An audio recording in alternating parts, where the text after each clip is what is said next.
incidente se produjo alrededor de las 5 de la tarde cuando llegaron al lugar los efectivos municipales y de migración en busca de indocumentados. El haitiano que se cayó de la segunda estaba en un forcejeo con uno de migración, que los videos vayan por ahí todos.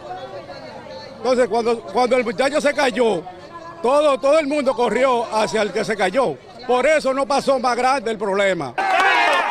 Dicen que un coronel de la Policía Municipal de apellido Santana es quien comanda esas acciones de presuntos atropellos. Está bien, agárranlo, llévanlo en su país, pero no maltratan, no le dan golpe. Son seres humanos como todos, tenemos sangre, eso me duele demasiado a mí.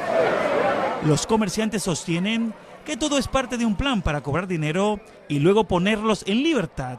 Lo perseguían porque ellos tienen un negocio para pasarse a la migración y fueron dentro del negocio de la hija mía a buscar ese individuo que nos había comido de esta mañana para agarrarlo y entregárselo a la migración. Trajo en migración y lo subió allá porque es un negocio que tienen y todo el mundo lo sabe. Se llevan los muchachos, se lo llevan, tienen que pagar 15 y 20 mil pesos, todo el mundo lo sabe y después vuelven y lo sueltan.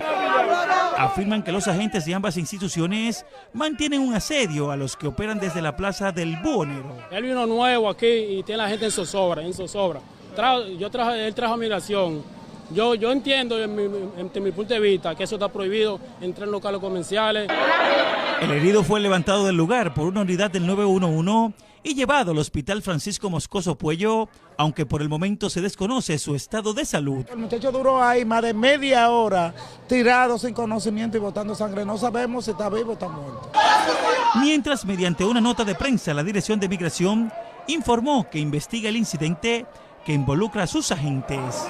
En repudio a estas acciones, los comerciantes en esta plaza del Buhonero tienen previsto realizar la mañana de este miércoles una serie de manifestaciones que incluirán el bloqueo de la avenida José Martí, esquina 27 de febrero.